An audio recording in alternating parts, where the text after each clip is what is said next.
जय हिंद दोस्तों, स्वागत है आपका आपके अपने परिवार में। कैसे हैं आप सभी? बताइए बताइए, ऑडियो वीडियो क्लियर है? बताइए ज़रा एक बार। बाल बच्चे कैसे हैं आप लोग के? ऑडियो वीडियो क्लियर है ना? चलिए, बहुत शानदार। काफ़ी बच्चे लाइव हैं। Dark theme.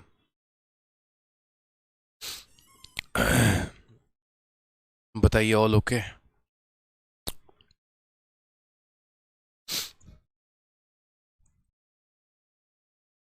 चलिए, बहुत शानदार। आ गए। आज तो बहुत गर्मी है बाबू। गर्मी नहीं बोलते हैं इसको। इसको बोलते हैं मतलब आग का गोला पूरा का पूरा। कल और आज में है ना, ऐसी हालत हुई है। कल हम आपको बता नहीं सकते। 4 बजे से मेरी क्लास थी और ऐसा ही हमने येलो कलर का एक शर्ट पहना हुआ था। आपके क्लास के स्टार्ट होने के पहले उसके अंदर से पानी निकल रहा था, मतलब पानी गिर रहा था। इतनी गर्मी में हम ऑफिस में सोए हुए थे। फिर जब क्लासरूम में आए, यहाँ पर एसी लगा हुआ था, तो शर्ट बदल के टी शर्ट पे कल क्लास लिया। सोचो, नहीं तो अक्सर ऐसा होता है कि जो मैं कपड़ा सुबह पहन कर आया हूँ रात तक वहीं रहता है। इतनी हालत खराब होने वाली है मेरे भाई। आज जो टाइपिस्ट काम कर रहे हैं ना, सारे के सारे निकर पर आए हुए हैं। और निकर पर आए हैं और निकर पे काम कर रहे हैं। सोचो, ऐसी हालत खराब है। और सबसे मजे की बात यहाँ पर ये है, ठीक है, कि इतनी गर्मी में सोचो हमें सर्दी हो गई है। चलो, सभी जो है वो लाइव हैं। एक स्टूडेंट कह रहे हैं आज 1.5 घंटे की क्लास लीजिए। बिल्कुल आपका भाई 1.5 घंटे पढ़ाएगा, टेंशन मत लो। 1.5 घंटे नहीं, हम 2 घंटे पढ़ाएंगे। बस आप पढ़ लीजिएगा 2 घंटे, क्योंकि हमारे सवालों का लेवल थोड़ा सा अच्छा होता है, ठीक है। तो अगर आप 1.5 घंटे पढ़ सकते हैं तो हम 1.5 घंटे पढ़ाएंगे। और बोलिए, कहाँ तक हम लोगों ने कर लिया था? बताइए। क्वेश्चन नंबर 83 खत्म। 83 तक हम लोगों ने पढ़ लिया था। बारी थी क्वेश्चन नंबर 84 से करने की और आगे तक पढ़ने की, ठीक है।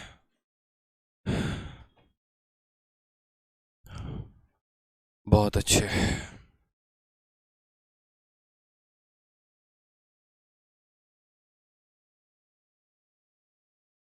एक क्वेश्चन कह रहे हैं 81 नंबर क्वेश्चन करवा दीजिए एक मेरे भाई। 81 नंबर क्वेश्चन मतलब एक क्वेश्चन अगर हम आपको देंगे, सिर्फ एक क्वेश्चन अगर हम आपको दे होमवर्क के लिए, तो वो भी आपसे नहीं होता है ना। एक आदर्श नाम के, वो भी नहीं होता आपसे, वो भी आप हम ही से करवाएंगे। मतलब इतनी बेरोजगारी क्यों कर रहे हो बच्चे अपने साथ, बताओ। है। चलो कोई बात नहीं, अब 81 का डिमांड आया है तो करवा ही देंगे। कहा गया the rate of simple interest on a certain some of money is 6.5% for first 4 year, 9% for next 7 year and 10% for a period beyond 11 year. Amount received at the end of 19 year is इतना, find the sum। find the sum। हमें यहाँ amount दिया गया है कि 19 साल के बाद हमें अमाउंट कितना मिला, और हमसे यहाँ सम पूछा गया है। मुझे पता है आप लोगों ने गलती क्या किया होगा। आप लोगों ने इस पैसे को जो है वो ब्याज मान लिया होगा, और आपने सोचा होगा ब्याज की वैल्यू दी है और प्रिंसिपल हमको बताना है, और आप लोगों की गलती भी यहीं पर हुई होगी। असल में इस सवाल में कहा गया कि 19 साल के बाद हमें इतने रुपए का अमाउंट मिलता है, यानी ये ब्याज नहीं था, यहाँ पर ये अमाउंट था, ठीक है। आ जाइए सवाल में देखते हैं। सबसे पहले पैसा यहाँ पर कितने सालों के लिए निवेश किया गया? 19 सालों के लिए। इस 19 साल में क्या कहानी रही है? तो पहले शुरू के 4 साल रहे हैं, ठीक है। और शुरू के 4 साल के बाद फिर अगले 7 साल रहे हैं, ठीक। और 7 साल के बाद क्या बोला गया? देखो, जैसे 11 साल से ऊपर होता है तो उसके बाद कितने साल रहे हैं? 19 में से 11 घटा दो, यानी 8 साल रहे हैं। तो सवाल यहाँ पर हमसे ये कहा गया है कि पहले 4 साल का जो रेट ऑफ इंटरेस्ट है वो कितना है? 9% है। फिर उसके बाद अगले 7 सालों का रेट ऑफ इंटरेस्ट, सॉरी, पहले 4 सालों का जो रेट ऑफ इंटरेस्ट है वो कितना है? 6.5% है। फिर उसके बाद यहाँ पर देखो 6.5% फॉर फर्स्ट 4 ईयर, यानी शुरू के 4 सालों में 6.5, ठीक। फिर उसके बाद बोला गया 9% फॉर नेक्स्ट 7 ईयर, तो अगले 7 सालों के लिए कितना है? 9% है। और फिर उसके बाद बोला गया यहाँ पर 10% फॉर 11 ईयर, मतलब 11 साल से ऊपर। 11 साल से, यानी से 11 साल से ऊपर जितना भी समय है वहाँ रेट ऑफ इंटरेस्ट कितना है? 10% है, ठीक है। आ जाइए, 6.5 को 4 बार गुना करिए, कितना होगा बताइए। तो 6.5 को 4 बार गुना करेंगे तो पहली बात 6 को 4 बार गुना करो तो 24 हो जाएगा, और आधे का 4 बार गुना लगाओ तो 2 हो जाएगा। यानी यहाँ से हमें ब्याज कितना आएगा, 26%। क्यों? क्योंकि साधारण ब्याज जो होता है वो क्या होता है, रेट इंटू टाइम होता है। रेट हमारा इतना % है, ठीक है, और समय हमारा इतना है, यानी इतने % का ब्याज हो गया। यहाँ से कितना ब्याज हुआ, तो 63% का हुआ, और यहाँ से कितने का ब्याज हो गया, तो 80% का हो गया। कुल मिलाकर हमें जो ब्याज मिला वो कितना मिला, 8 6 14, 14 और 2 16, यानी 169% का हमको ब्याज मिला है। ठीक है, हिंदी में इंग्लिश में हर जगह पर देखिए तो 19 वर्ष के पश्चात इतना रुपए प्राप्त होते हैं। यानी जब हम किसी भी पैसे को कहीं पर भी निवेश करते हैं तो क्या होता है, हमें कितना रुपए प्राप्त होगा। तो जाहिर सी बात है, मानो मैंने 100 रुपये कहीं पर निवेश किया, उसमें 20 रुपये का ब्याज हो गया, तो मुझे कितना मिलेगा, 120 मिलेगा। और यहाँ पर अमाउंट शब्द का जिक्र भी है कि अमाउंट रिसीव्ड, यानी यहाँ अगर ब्याज रिसीव हुआ रहता ना, तो यहाँ पर पीछे जितने भी क्वेश्चन दिए गए थे उनमें यहाँ पर कहा गया था इंटरेस्ट आफ्टर 9 ईयर, मतलब यहाँ साफ तौर पे बोला गया था अ पर्सन गेट इतना रुपया सिंपल इंटरेस्ट। तो पीछे के जितने भी सवाल थे उसमें जिक्र था, और इस बात का जिक्र था कि जो मिल रहा है वो ब्याज है। इस वाले क्वेश्चन में यहाँ पर ये साफ तौर पर कहा गया था कि जो यहाँ पर मिला है ना, ये जो पैसा है ये अमाउंट है, यानी हम यहाँ बोलेंगे 43040, ये अमाउंट की वैल्यू है। प्रिंसिपल कितना %, 100%, और ब्याज कितना 169, यानी ये जो दिया गया है ये कितने की वैल्यू है, 269 की। हमसे सम पूछा गया है, यानी हमसे 100% का मान पूछा गया है। हमसे क्या पूछा गया है, सम पूछा गया है, यानी यहाँ पर हमसे 100% का मान पूछा गया है। अब हमें यहाँ पर 269 को 4304 के साथ कट कर देना है, ठीक है। अब हम यहाँ देखेंगे तो हम इसको कैसे काटेंगे, तो देखो यहाँ पर जो है ये 200 काटेगा, तो 200 कितनी बार में काटेगा, 269 से ये एक बार में कट जाएगा, 0 है तो 0 रहने दो। अब 9 से कौन सी संख्या को काटोगे या 9 से कौन सी संख्या को गुना करोगे कि यहाँ पर 4 आएगा, तो 9 को 6 के साथ गुना करने पे 4 आएगा। देखो 9 को 4 के साथ गुना करोगे 36 आएगा, इक्याई का स्थान 6, लेकिन यहाँ तो 4 है। 9 को 2 के साथ गुना करेंगे तो 8 आएगा, लेकिन यहाँ पर तो 4 है। 9 को हम 6 के साथ गुना करेंगे तो 9 छक 54, यानी यहाँ पर कितना आ जाएगा, तो 16 बार में, यानी 2694304 को 16 बार में काटेगा तो 160 को 100 से गुना करने पे 16000, ये हमारा करेक्ट आंसर आ जाएगा। Option number B for Bahubali. ठीक है, क्लियर है, समझ गए बात को। ये छोटे छोटे तरीके हमें यहाँ पर जो है वो देखना था कि इससे हमने इसको 16 बार में काटा, 160 × 100 हमारा हो गया, और ये हमारा आंसर आ जाएगा। तो इसीलिए आप लोगों ने जो गलती की होगी ना, आपने इसको 169 की वैल्यू माना होगा, जबकि असल में ये क्या दिया गया था, तो अमाउंट दिया गया था। बाकी 82 83 हमने बता दिया था। अब हम जो है यहाँ पर 84 पढ़ाएंगे। 84 नंबर क्वेश्चन को देखिए क्या होगा। ठीक है, 84 नंबर क्वेश्चन में क्या कहा गया है, क्या होगा इसमें ज़रा देखते हैं।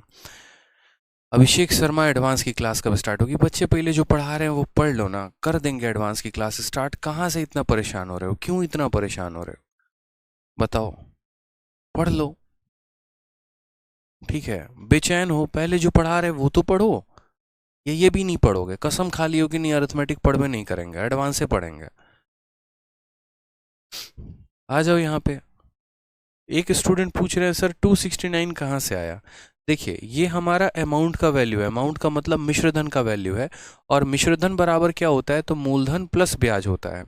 मूलधन का मतलब प्रिंसिपल, और प्रिंसिपल कितना होता है 100%, और ब्याज हमारा कितना हो जाएगा, तो ब्याज हमारा rate into time, rate into time और रेट इंटू टाइम, यानी ब्याज हमारा 169%, मूलधन हमारा 100%, तो अमाउंट हो गया हमारा 269%।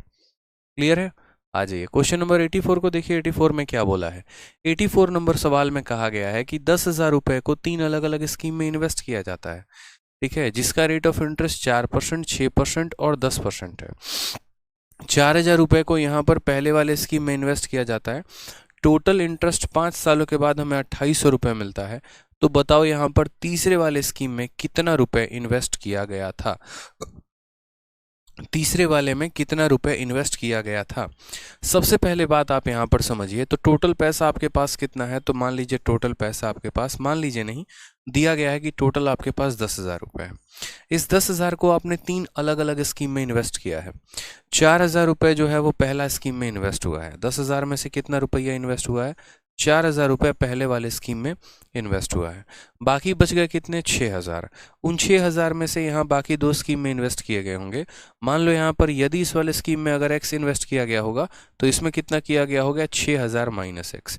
इसमें तो कोई शक की बात नहीं है, कोई प्रॉब्लम की तो बात नहीं है। टोटल पैसे 10,000 हैं, उसमें से 4,000 रुपये पहले स्कीम में इन्वेस्ट किए जाते हैं।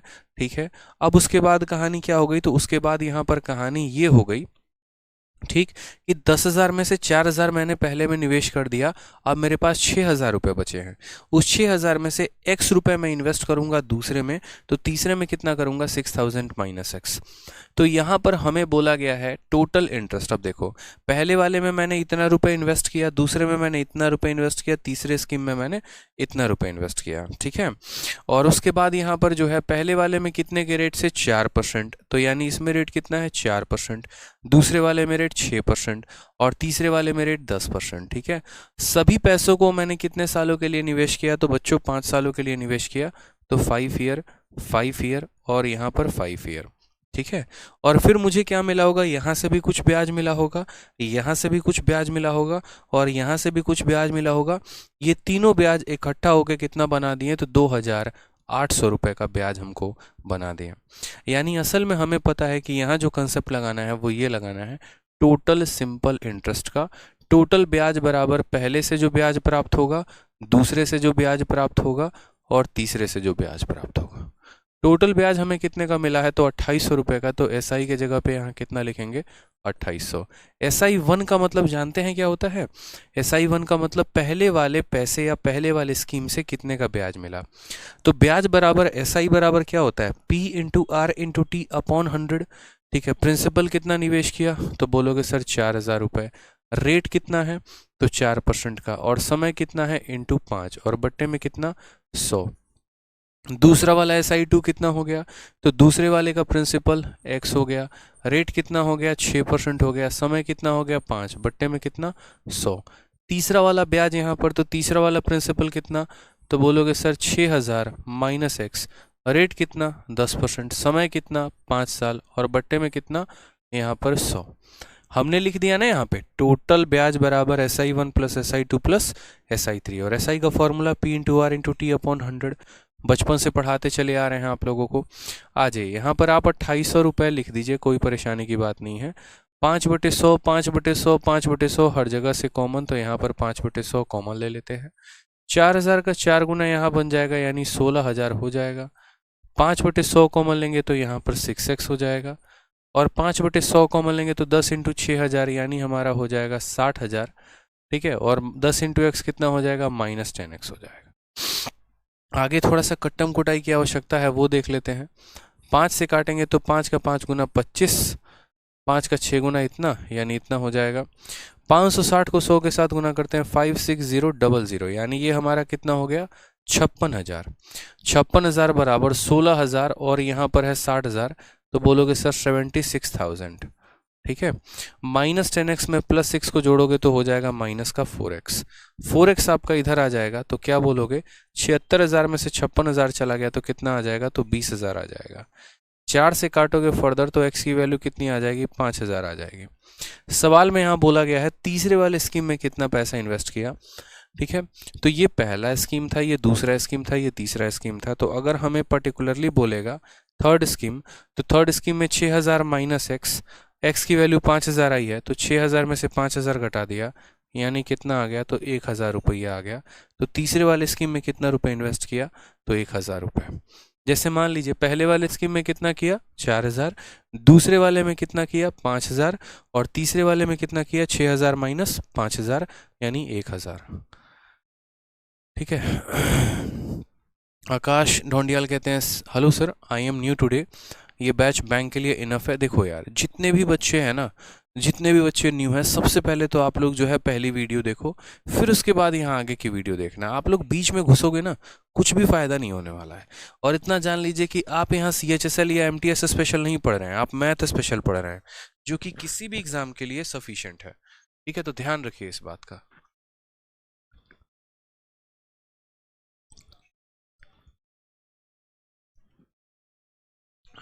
क्लियर है ये बात यहाँ पे? CHSL में 46 47 करेक्ट किया है गुरुजी, बहुत अच्छे। ठीक है, बस मन लगाकर आप पढ़ाई करिए और ज़्यादा कमेंट कमेंट के चक्कर में ना रहिए। बहुत कम कमेंट का हम फर्जी कमेंट का रिप्लाई करते हैं, जो ज़रूरी होगा वहीं करेंगे, क्योंकि पढ़ाने आए मेरे भाई। कमेंट कमेंट के ही रिप्लाई में अगर लग गए तो फिर तो मुश्किलें बहुत ज़्यादा हो जाएंगे। ठीक है, आ जाइए सर। CHSL में 159 नंबर आए हैं Tier 2 के लिए। सही है, बिल्कुल सही है मोहम्मद अफजल, बहुत सही है। बस आप जो है एकदम दिलो जान से डिस्क्रिप्टिव की तैयारी में लग जाइए, भौकाल मचा देंगे आप। आ जाइए 85 नंबर क्वेश्चन में क्या कहा है, बोला person lends 40% of his sum of money at 15% per annum, 50% of the rest, ठीक है, at 10% per annum and rest at 18% per annum rate of interest. If the interest is calculated all whole sum, what would be the annual rate of interest? ठीक है, अब ऐसी कहानी आपके साथ कही जाएगी जहां पर आपको एवरेज का कंसेप्ट लगाना होगा, जहां पर क्या होगा कि आपके पैसे का कुछ भाग किसी पर्टिकुलर रेट पर दिया जाएगा, कुछ भाग किसी और रेट पर दिया जाएगा, कुछ भाग किसी और रेट पर दिया जाएगा, और तब उसके बाद यहां पर आपसे कहा जाएगा कि बताओ टोटल रेट ऑफ इंटरेस्ट जो है वो यहां पर कितना है। ठीक है, टोटल रेट ऑफ इंटरेस्ट कितना है। जैसे एक व्यक्ति अपने कुल धनराशि का 40% भाग 15% की वार्षिक दर से, शेष धनराशि के 50% का भाग 10% वार्षिक ब्याज की दर से, तथा शेष 18% का दर से, देखो यहाँ पर कितना है, मानो उसके पास जो भी पैसा होगा, यहाँ इसके पास जो भी पैसा होगा उस पैसे का 40% भाग, उस पैसे का 40% भाग जो है वो कितने के रेट पर चला रहा है, तो ये प्रिंसिपल हो गया और यहाँ रेट हो गया। 40% हिस्से को 15% के रेट से ब्याज पे दिए हुए है।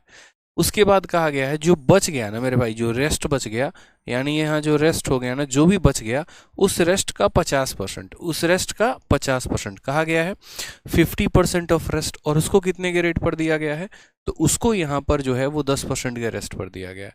और बाकी जो यहाँ पर लेफ्ट हो गया ना, जो लास्ट में यहाँ बच गया है, ठीक है, उस बाकी लेफ्टेड पोर्शन को इसने 18% के रेट पर दिया है। तो हमसे यहाँ बोला है कि अगर हम इसी ब्याज को पूरे सम पर कैलकुलेट करें तो एनुअल रेट ऑफ इंटरेस्ट क्या होगा, यानी कहीं ना कहीं हमसे यहाँ औसत पूछ रहा है। जैसे एक व्यक्ति अपने कुल धनराशि का 40% भाग यहाँ पर 15% की वार्षिक ब्याज की दर से, शेष धनराशि यानी जो बच गया उसका 50% भाग 10% की दर से, और उसके बाद तथा शेष जो और उसके बाद बच गया उसका 18% की दर से उधार देता है। यदि कुल धनराशि ब्याज की गणना की जाए तो ब्याज की वार्षिक दर क्या होगी।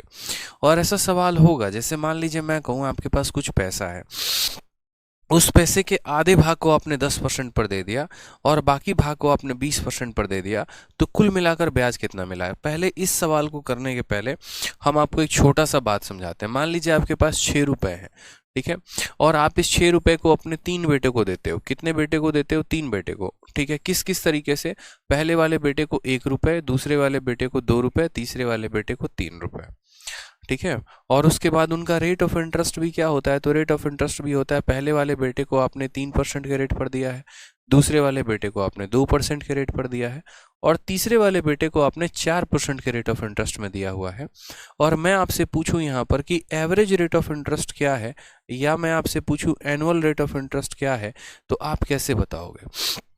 तो आप हमेशा ये बात बोलोगे कि सर एवरेज का मतलब क्या होता है। तो एवरेज का मतलब हमेशा एक बात सीखा है, और वो क्या सीखा है कि टोटल सम अपॉन क्या होता है, टोटल नंबर।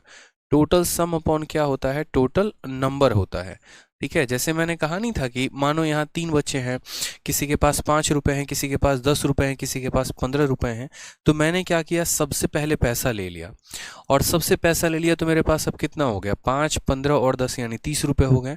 और फिर इस 30 रुपए को मैंने सब में बराबर में बांट दिया, यानी 10 रुपए 10 रुपए 10 रुपए करके मैंने बांट दिया। तो यहाँ पर एवरेज क्या हो गया 10 रुपए। यानी सबसे पहले मैं क्या करता हूँ, सम करता हूँ और उसको डिवाइड करता हूँ, सम को डिवाइड करता हूँ टोटल नंबर में। तो उसी तरीके से यहाँ पर आप ऐसे समझ लो कि अगर हम 1 रुपए को 3% के हिसाब से दे रहे हैं तो हमें ब्याज भी कितने का मिलेगा, तो 1 × 3 यानी 3 का ब्याज मिलेगा। 2 रुपए को 2% के हिसाब से दे रहे हैं तो हमें ब्याज 4 का मिलेगा, या 4% कह सकते हो। 3 रुपए को यहाँ 4% से दे रहे हैं तो 12% का ब्याज मिलेगा, हमें इतने % का ब्याज मिलेगा। और ये ब्याज टोटल कितने प्रिंसिपल पे मिलेगा, तो टोटल 6 प्रिंसिपल पे मिलेगा, यानी 3 + 2 + 1 यानी 6 पे। तो इनको जोड़ो, 12 4 16, 16 और 3 कितना हो जाएगा 19, 19/6 जो है ये हमारा करेक्ट आंसर आएगा, यही हमारा औसत होगा। यानी हमें करना क्या होता है, तो हमें यहाँ पर ये करना होता है कि जो भी हमारा टोटल सम आता है उसको हमें डिवाइड कर देना होता है, किससे, तो उसको हमें डिवाइड कर देना होता है टोटल प्रिंसिपल से। क्यों, ताकि हम टोटल यहाँ पर एवरेज निकाल सकें। जैसे एक और एग्जांपल हम लोग लेते हैं। मान लीजिए कोई व्यक्ति है जिसके पास 10 रुपए हैं और वो अपने पैसे को अपने 4 खूबसूरत खूबसूरत रानियों में है बांटता है। रानी ही बोला है, कुछ और नहीं बोला है, ध्यान रखना, ठीक है। तो रानियों में बांटता है। पहले वाले रानी को वो 1 रुपए देता है, दूसरे वाले को 2 रुपए, तीसरे वाले को 3 रुपए और चौथे वाले को 4 रुपए। इस तरीके से उसने पैसे दिए।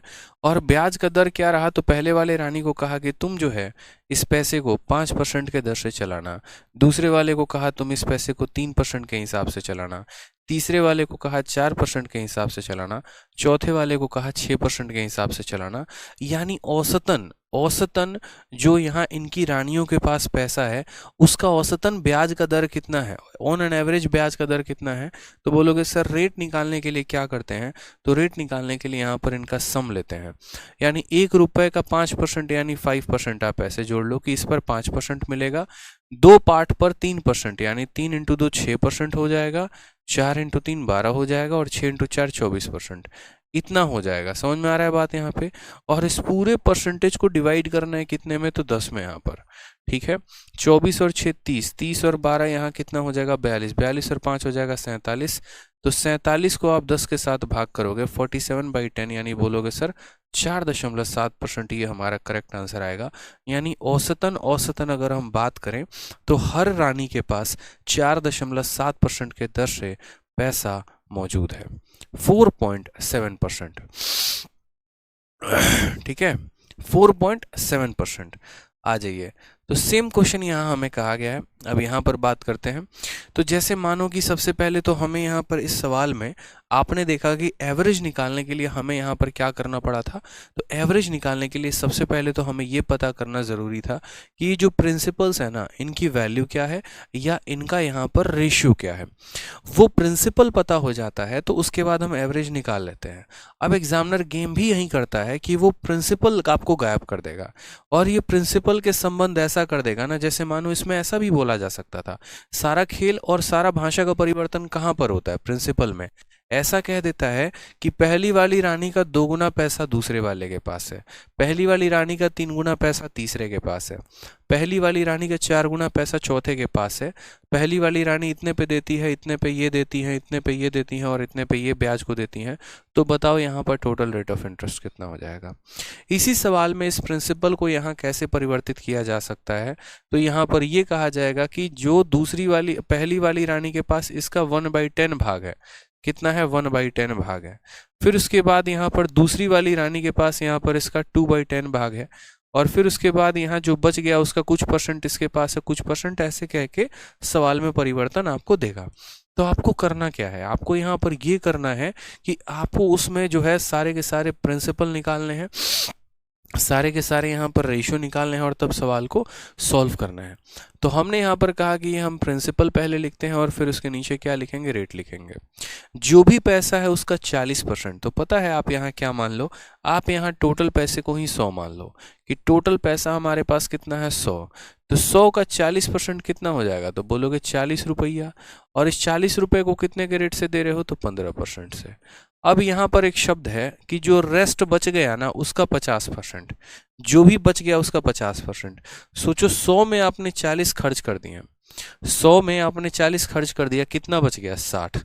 और 60 का 50%, इस दुनिया में किसी का भी 50% उसका आधा होता है, तो 60 का 50% यानी यहाँ 30 रुपये।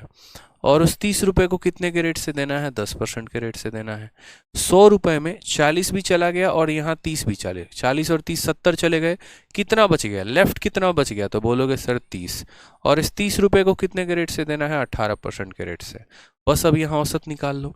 तो ये हमारा क्वेश्चन दिया गया था और इसके आधार पर हमने ये बना लिया। हमने कहा कि यदि हम 100 रुपये मानते हैं तो 100 का 40% 40 होता है, फिर यहाँ रेस्ट का 50% यानी 100 में से 40 चला गया 60, 60 का 50% कितना हो गया? 30 हो गया, ठीक है, यानी उसका आधा। 100 में से हमारा 40 और 30 चला गया 70, तो कितना बच गया? 30, उसका 18%।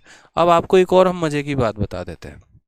अगर आप चाहते हैं कि आपका कैलकुलेशन ना हो, आपका कैलकुलेशन आपसे ज़्यादा ना करवाया जाए या बहुत लंबा कैलकुलेशन ना हो, तो इसमें एक और काम आप कर सकते हैं, और वो यहाँ पर आप ये कर सकते हैं कि आप यहाँ पर प्रिंसिपल्स के रेशियोज ले लीजिए।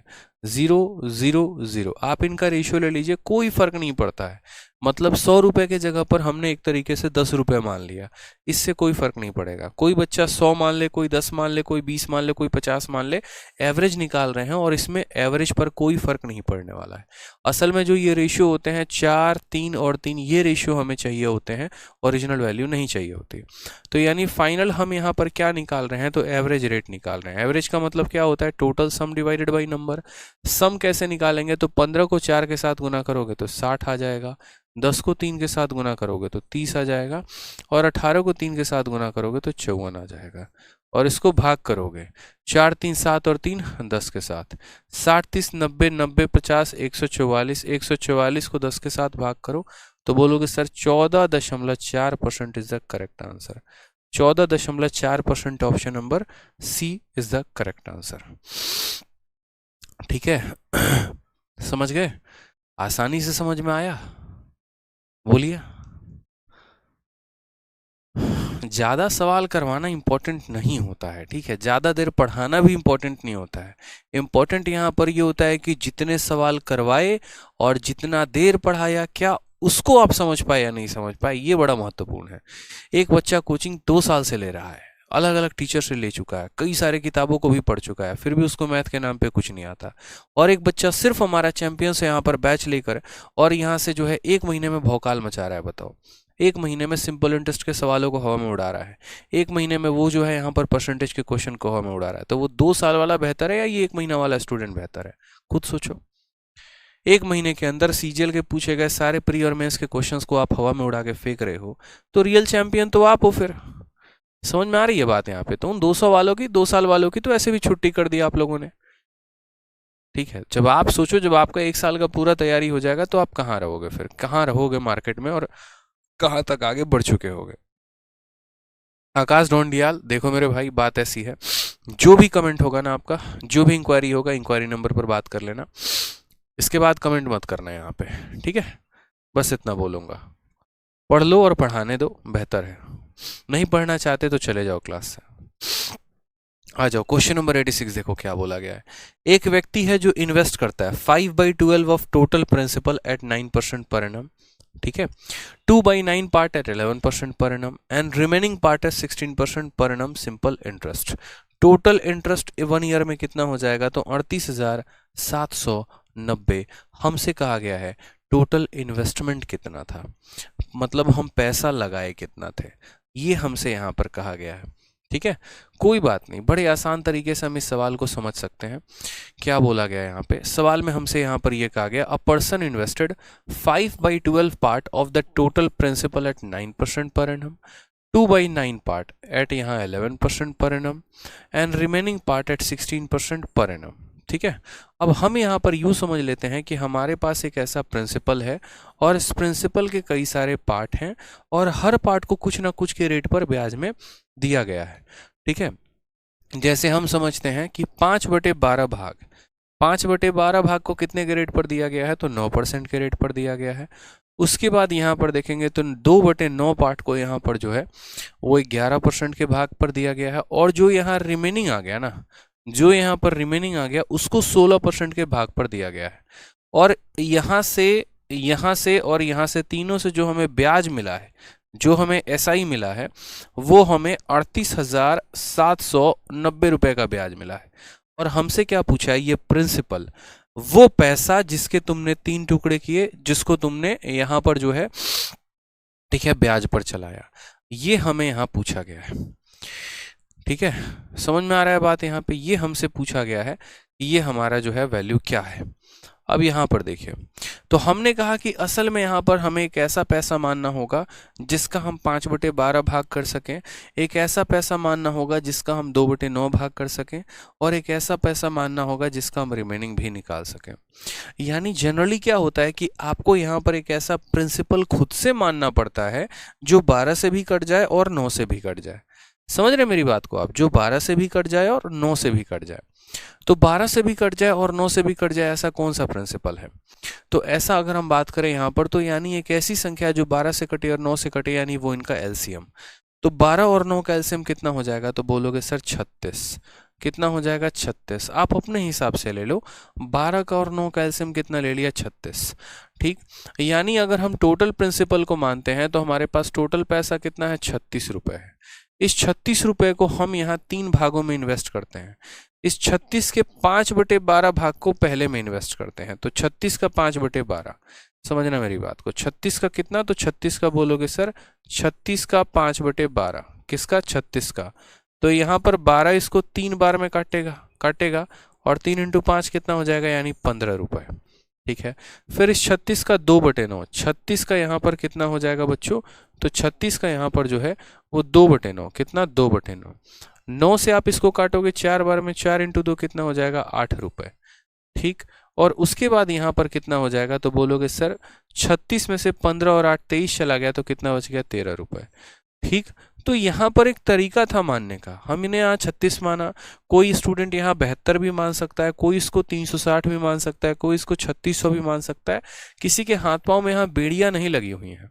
हमने बस यहाँ पर कहा कि हमारे पास जो टोटल पैसा है वो 36x है, और 36 ही हमने क्यों माना? क्योंकि यहाँ 5/12 था और यहाँ 2/9 था, यानी बट्टे में 12 और बट्टे में 9 था, डिनोमिनेटर में 12 और 9 था, और वो 12 और 9 ऐसी संख्या थी, मतलब हमें ऐसी संख्या माननी थी जो 12 से भी कट जाती, 9 से भी, इसलिए हमने 36 माना। तो यहाँ पर इस 36 का 5/12 यानी बोलेंगे सर 15x हो गया। इस 36 का 2/9 यानी बोलेंगे सर 8x हो गया। और इस 36 में बाकी जो लेफ्ट हो गया वो हमारा 13x हो गया, यानी प्रिंसिपल। तो हमने जो पैसा इन्वेस्ट किया था वो किस किस रेट में? तो पहले वाले में हमने 15x पैसा इन्वेस्ट किया था, दूसरे वाले में हमने 8x पैसा इन्वेस्ट किया था, और तीसरे वाले में हमने कुल मिलाकर 13x पैसा इन्वेस्ट किया था। ठीक है, हम ऐसा कह सकते हैं कि हमने इतना इतना इतना पैसा जो है वो इन्वेस्ट किया था, और हमें यहाँ पर कुल ब्याज कितने का मिला है? 38,790 का। यानी हम यहाँ बोलेंगे कि सर जो हमें टोटल ब्याज मिला, यानी एसआई मिला, ये हमारा बराबर हो गया सर SI1 प्लस बराबर हो गया SI2 और प्लस बराबर हो गया यहाँ पर SI3 के। टोटल ब्याज यहाँ पर कितना मिला है? तो बोलेंगे सर टोटल ब्याज यहाँ पर 38,790 रुपये मिला है। ठीक है, SI1 का मतलब कितना हो गया? ये 15x को यहाँ पर ये 15x को, यानी ये प्रिंसिपल है, रेट कितना है? तो 9 है, और समय कितना है? तो 1 है, यानी ये हमारा SI1 हो गया। ठीक है, कि इस पैसे पर इतने रेट से 1 सालों का ब्याज SI1, इस पैसे पर इतने के रेट से 1 सालों का ब्याज SI2, इस पैसे पर इतने के रेट से 1 सालों का ब्याज SI3। तो ये हमारा SI1 हो गया। SI2 कितना हो गया? तो यहाँ पर 8x को 11% के साथ, तो बोलोगे सर 8x × 11 × 1/100, और SI3 कितना हो गया? तो तीसरा वाला प्रिंसिपल यानी 13x को यहाँ पर, तो बोलोगे सर 13x × यहाँ पर 16 इंटू यहाँ पर 1 और बट्टे में कितना हो जाएगा? 100। ये तीनों प्रिंसिपल हमें मिला देंगे, ये तीनों ब्याज मिला देंगे तो टोटल ब्याज के बराबर हो जाएगा, और x की वैल्यू निकालने के बाद हम 36x की वैल्यू निकाल देंगे। ठीक है, तो अब यहाँ पर देखिए, क्या आप कुछ कॉमन निकाल पा रहे हैं? तो आप बोलेंगे हाँ सर क्या निकाल पा रहे हैं? तो 100 100 100, और ये 100 100 100 1/100 कॉमन निकालेंगे, वो 1/100 यहाँ पर गुना कर देंगे। यूं कह लो कि सभी में 100 का गुना लगा दो। इसमें लगाओगे तो बोलोगे 38790 है, 100 का गुना लगाने पे 2 जीरो आ जाएगा। इसमें 100 का गुना लगाने पे खत्म, 15 नवा कितना हो जाएगा, 135 हो जाएगा। 100 का गुना लगाने पे खत्म, यानी ये हमारा 88 हो जाएगा। और यहाँ पर 100 का गुना लगाने पे खत्म, 16 इंटू 13 हो जाएगा। 16 3 48 के 8 4 हाथ में 16 कम 16 4 20, यानी 208x हो जाएगा। ठीक है, अब यहाँ पर देखते चलिए, आप आराम से सॉल्व करिए। 3879 000 यहाँ आ चुका है आपका। सबको जोड़िए, सबको जोड़िए। 130 हो गया, और 130 और आपका 80 कितना हो गया, 210। 210 और 200 हमारा 410 हो गया। ठीक है, 410 हो गया। 8 8 16 और 5 21, 410 और 21 431 हो गया। 431x हो गया हमारा। अब ये हमारा x जो है वो काटेगा ना, तो कितनी बार में काटेगा, तो ये इसको पूरा का पूरा 9 बार में काटेगा। 9 एकम 9, 9 तिरके 27 का 7, 2 हाथ में 9 चौके 36, यानी x की वैल्यू हमारी कितनी आ जाएगी, तो 9000 आ जाएगी। हमसे यहाँ पर क्या पूछा गया है, टोटल इन्वेस्टमेंट, पूरा का पूरा यहाँ पर पैसा हमने, ठीक है, कितना इन्वेस्ट किया। तो हम यहाँ बात करते हैं टोटल प्रिंसिपल हमने कितना माना था, तो टोटल प्रिंसिपल हमने 36x माना था, यानी यहाँ पर 36 इंटू 9000, ये हमारा करेक्ट आंसर आ जाएगा। 9 इंटू 6 54 का 4, 5 हाथ में 9 तिरके 27, 5 32, ये हमारा करेक्ट आंसर आ जाएगा। ठीक है, 3,24,000 जो आएगा वो हमारा क्या आएगा, करेक्ट आंसर आएगा। ठीक है, कोई परेशानी की बात, कोई दिक्कत की बात यहाँ पे बताइए। बहुत शानदार, गर्दा उड़ा दिया, बिल्कुल क्लियर हुआ यहाँ पर ये क्वेश्चन आपको।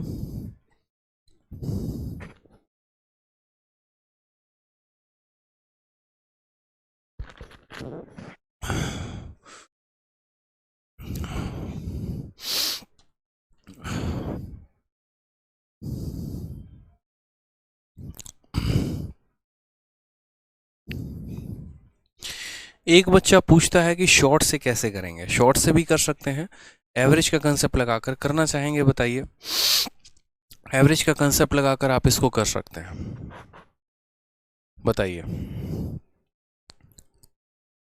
एवरेज का कंसेप्ट लगाकर आप इसको शॉर्ट में कर सकते हैं। आपको अभी मैंने एवरेज का कंसेप्ट बताया था, आप इस वाले कंसेप्ट से अगर करेंगे तो आप यहाँ पर इस सवाल को कर सकते हैं। जैसे मानिए यहाँ पर इतना पता है, अगर मैं इसी क्वेश्चन को यहाँ पर कहूँ तो आप एवरेज के भी कंसेप्ट से कर सकते हैं। और वो कैसे करेंगे वो समझिएगा। आप यहाँ पर ये बात समझिएगा, ये सभी चीज़ों को मिटा दीजिए। आप यहाँ ये बोलिएगा कि सर हमें एक ऐसा प्रिंसिपल लेना है, ठीक है, जिसका हम 5/12 भाग भी कर सकें। एक ऐसा प्रिंसिपल लेना है जिसका हम 2/9 भाग भी कर सकें। और उसके बाद यहाँ पर ये रेस्ट पार्ट है, यानी एक ऐसा प्रिंसिपल लेना है जिसका 5/12 हो सके, 2/9 हो सके और रेस्ट, यानी जिसके डिनोमिनेटर में 12 और 9 आए। यानी यहाँ पर हम क्या मान लेते हैं, उस प्रिंसिपल को 36 मान लेते हैं। तो 36 का 5/12, 36 का 1/12 3 होता है, तो 5/12 कितना हो जाएगा, 15 हो जाएगा। 36 का 1/9 4 होता है, तो 2/9 कितना हो जाएगा, 8 हो जाएगा। 15 और 8 23 हो गया, तो यहाँ पर कितना हो जाएगा, तो यहाँ पर हो जाएगा हमारा 13। कितना हो जाएगा, तो बोलोगे सर यहाँ पर हो जाएगा 13। यानी अगर हम बात करें प्रिंसिपल का, तो पहले वाले के पास कितना रुपया है, मानो 15 रुपये। दूसरे वाले के पास कितना रुपये है, 8 रुपये। तीसरे वाले के पास कितना है, 13 रुपये। इनका रेट ऑफ इंटरेस्ट कितना है, तो पहले वाले का जो रेट ऑफ इंटरेस्ट है वो है 9% का। दूसरे वाले का यहाँ पर रेट ऑफ इंटरेस्ट कितना है, तो बोलोगे 11% का। और तीसरे वाले का यहाँ रेट ऑफ इंटरेस्ट कितना है, 16% का। तो यहाँ पर हम क्या करते हैं, सबके द्वारा ब्याज जो है यहाँ पर एवरेज निकालते हैं कि एवरेज कितना होगा, एवरेज रेट ऑफ इंटरेस्ट। तो एवरेज रेट ऑफ इंटरेस्ट कैसे निकालोगे, 15 इंटू 9 कितना आ जाएगा, 135 आ जाएगा। 8 इंटू 11 कितना आ जाएगा, 88 आ जाएगा यहाँ पे, ठीक है। और 16 इंटू 13, 16 इंटू 3 48 का 8, 4 हाथ में 16 कम 16 4 20, 208 आ जाएगा। और इसको डिवाइड करना होगा टोटल में, यानी टोटल हम इसको डिवाइड करेंगे 36 में, तो ये एवरेज रेट ऑफ इंटरेस्ट आ जाएगा। कितना आ जाएगा, तो एवरेज रेट ऑफ इंटरेस्ट आ जाएगा, या हम कह सकते हैं ऑन एन एवरेज रेट आ जाएगा। यहाँ पर 280, देखो 13 8 21 21 10 41 से मैं 135 88 208, ठीक है, कितना हो जाएगा, तो बोलोगे सर ये वाली वैल्यू हमारी 431 हो जाएगी, ठीक। और 431/36%, ये हमारा इतना परसेंट का क्या आ जाएगा, तो हमारा इतने परसेंट का ब्याज आ जाएगा। इतने परसेंट का मेरे भाई क्या आ जाएगा, तो इतने परसेंट का ब्याज आ जाएगा। सवाल में ये जो 38,790 दिया गया है, ये 38,790 वही है। आप बोलोगे सर ये 38,790 क्या है, तो सर ये 38,790 ब्याज है, एवरेज ब्याज है, यानी एवरेज रेट ऑफ इंटरेस्ट है। यानी यहाँ पर हम इसको बोलेंगे सर 431 और बट्टे में 36% की ये क्या है, तो इतने परसेंट की वैल्यू है। हमें पता क्या करना है, टोटल इन्वेस्टमेंट यानी प्रिंसिपल पता करना है। प्रिंसिपल पता करना है यानी हमें 100% का मान पता है, तो इसको 100 से गुना कर देंगे। समझ में आ गया। आप यहाँ पर इसको हटाइए, ठीक है, और इसको हटाने के बाद यहाँ से जो है आप देखेंगे तो बोलेंगे सर ये कितनी वैल्यू आ गई, तो बोलोगे 431 बट्टे में कितना था, 36। ये डिनोमिनेटर ऊपर चला जाएगा, यहाँ का 36 ऊपर चला जाएगा, ठीक है। तो यहाँ पर देख लेते हैं 36 आ जाएगा, 431 से पूरा 90 बार में जाएगा, और 36 का 9 गुना कितना होगा, 3 2 4, 2 जीरो और 1 जीरो, यहाँ पर 000 आ जाएगा, इतना परसेंट आंसर है। तो जब भी यहाँ पर ऐसा होना कि एक पैसे के कई सारे टुकड़े किए जाए, कुछ भाग को कुछ परसेंट, कुछ भाग को कुछ परसेंट पे, कुछ भाग को कुछ परसेंट पे, तो ये सवाल मेंस लेवल का बन जाता है, ठीक है। तो उसमें क्या करना होता है, उसमें आपको खुद से एक प्रिंसिपल मान लेना होता है। उस प्रिंसिपल का जैसे हमने यहाँ पर किया था, शुरू में कितना भाग, तो यहाँ पर शुरू में हमने उसका 2/9 किया था, तो जैसे हमने 36 मान लिया था, उस 36 का 2/9 15, उसी तरीके से यहाँ निकाला, उसी तरीके से यहाँ निकाला। इतने पैसे को इतने के रेट पर, इतने पैसे को इतने के रेट पर, इतने पैसे को इतने के रेट पर। तो यानी यहाँ पर एवरेज, यहाँ पर जो है वो रेट ऑफ इंटरेस्ट अगर हम निकालें, तो एवरेज रेट ऑफ इंटरेस्ट यहाँ पर जो है वो हमारा हो जाएगा 15/135 इतना और इतना। और ये एवरेज रेट ऑफ इंटरेस्ट ही कहीं ना कहीं टोटल सिंपल इंटरेस्ट बन जाता है। क्यों? टोटल प्रिंसिपल, देखो दो तरह के बच्चे हैं, एक कहता है कंसेप्ट से बनाइए हरिओम यादव, और दूसरा उसी के नीचे राधिका शंकर कहती हैं शॉर्ट मेथड से बताओ। मेरे भैया देखो यहाँ पर ये जो था ये कंसेप्ट था, मेरी बात को समझना, ये जो था ये कंसेप्ट था कि टोटल ब्याज बराबर SI1 plus SI2 plus SI3, और ये जो है यहाँ पर ये शॉर्ट मेथड है, ठीक है। तो दोनों की डिमांड यहाँ पर पूरी हुई, बड़े अच्छे से समझिएगा आप। तो इतने पैसे को इतने के रेट पर, यानी कहीं ना कहीं हम अगर एक बात बोलें तो average rate of simple interest जो होता है, या एवरेज जो रेट होता है, वो बराबर होता है टोटल सिंपल इंटरेस्ट के। तो वही बात हो गया यहाँ पर कि हमने यहाँ एवरेज निकाला कि एवरेज कितना है, इतना परसेंट, और यही हमारा ब्याज का वैल्यू है, यानी जो ब्याज है वो इतने परसेंट का मान है, 100% का निकालना था, और वो हमारा आंसर आ गया। ये क्वेश्चन हमने जान के डाले हैं, और वो क्वेश्चन इसीलिए डाले हैं ताकि आप इन सभी सवालों को समझ पाओ, ठीक है।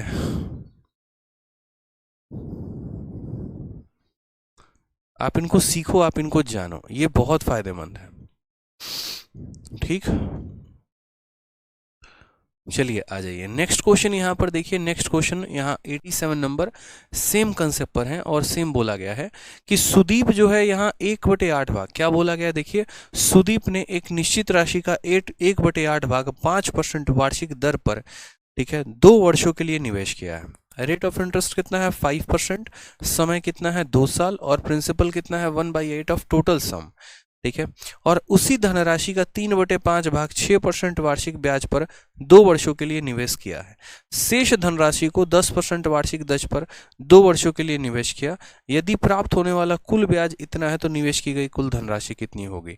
यानी कहीं ना कहीं आपको एक पैसे के कई सारे टुकड़े किए गए हैं, एक टुकड़ा किसी और रेट पर, दूसरा टुकड़ा किसी और रेट पर, तीसरा टुकड़ा किसी और रेट पर, हर टुकड़ों पर ब्याज कमाया गया है। पहले से भी कुछ ब्याज मिला, दूसरे से भी कुछ ब्याज मिला, तीसरे से भी कुछ ब्याज मिला, और सारे ब्याज मिलकर यहाँ पर किसके बराबर आ गए, 1674 के बराबर आ गए। हमसे यहाँ पूछा गया कि टोटल सम जो होगा, जो हमने इन्वेस्ट किया है, वो टोटल सम यहाँ पर कितना है। तो अगर मान लीजिए कि यहाँ पर कोई स्टूडेंट एकदम बेसिक से जाएगा, तो बेसिक से जाएगा तो वो उस सवाल को कैसे सॉल्व करेगा, तो बोलोगे सर टोटल साधारण ब्याज यानी SI1 जो होगा वो बराबर, सॉरी SI बराबर होगा SI1 प्लस SI2 और प्लस यहाँ पर कितना SI3 के। ठीक है, अगर मान लीजिए कि आपके मन में इच्छा होती है कि नहीं हमको थोड़ा और शॉर्ट में करना है, ठीक है, तो और शॉर्ट में करने के लिए एक काम करिए, आप यहाँ पर जो है प्रिंसिपल को मान लीजिए, बट मुझे नहीं लगता यहाँ कोई फायदा होगा। आपको एक ऐसा प्रिंसिपल लेना है ना, देखो आपको एक ऐसा प्रिंसिपल लेना है जिसका आप यहाँ पर 3 टुकड़ा कर सको, ठीक है। पहला आप उसका 1/8 भाग कर सको, फिर उसके बाद आप उसका 3/5 भाग कर सको, और फिर उसके बाद यहाँ पर रिमेनिंग शब्द यहाँ इस्तेमाल किया गया है। बोला गया इस टोटल पैसे का 1/8 भाग, इस टोटल पैसे का 1/8 भाग, फिर इस टोटल पैसे का 3/5 भाग, और फिर यहाँ टोटल पैसे का रिमेनिंग। तो सबसे पहले तो हम यहाँ प्रिंसिपल पता करते हैं कि कहाँ पर कितने कितने पैसे हमने निवेश किए। तो यहाँ डिनोमिनेटर में 8 है और यहाँ डिनोमिनेटर में 5 है। एक ऐसी संख्या लेनी पड़ेगी जो 8 और 5 दोनों से कट जाए। दोनों से कटेगा मेरे भाई यहाँ पर, तो वो संख्या क्या हो जाएगी 40। 40 का 1/5 कितना होता है 5x हो जाएगा, 40x मानते हैं। तो 40 को 1/8 के साथ गुना करो 5 आएगा। 40 को 3/5 के साथ गुना करो, 40 को 3/5 के साथ गुना करो, 5 से काटोगे 8 बार में, 8 × 3 कितना हो जाएगा 24x हो जाएगा। तो 24 ये रहा, 5 ये रहा, 24 और 5 39, 40 में से 39 घटा दो 11x आ जाएगा। तो हमसे यहाँ ये पता चल गया कि हमने कहाँ कहाँ पर कितने कितने रुपए खर्च किए।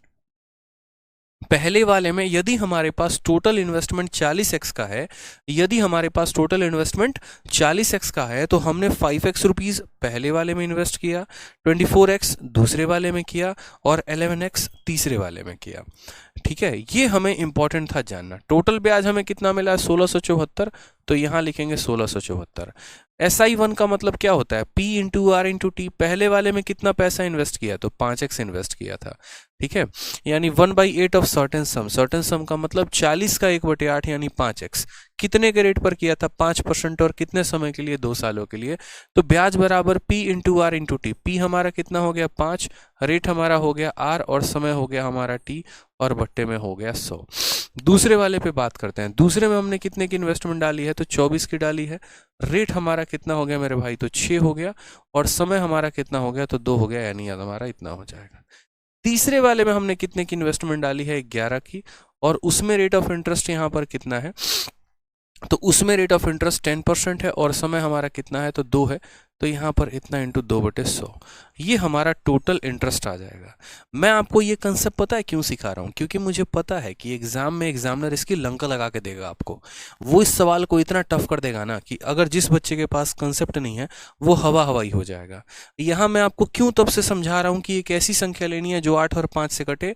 अगर वैसी संख्या नहीं लोगे ना तो जीवन बर्बाद हो जाएगा, फिर काटते रहना बैठ के परीक्षा में, सवाल छोड़ने के अलावा दूसरा ऑप्शन नहीं मौजूद होगा आपके पास। ठीक है, दूसरा ऑप्शन आपके पास मौजूद ही नहीं होगा। तो इसलिए बड़े प्यार से आराम से यहाँ पर समझो कि हाँ यहाँ दिया क्या है, पूछा क्या है। हमने यहाँ पर कहा ठीक है सर 1674 है, तो 1674 यहाँ लिख देंगे, ठीक है। 1/100 1/100 1/100 हर किसी के पास कॉमन है, तो यहाँ पर कॉमन निकाल दो, ठीक।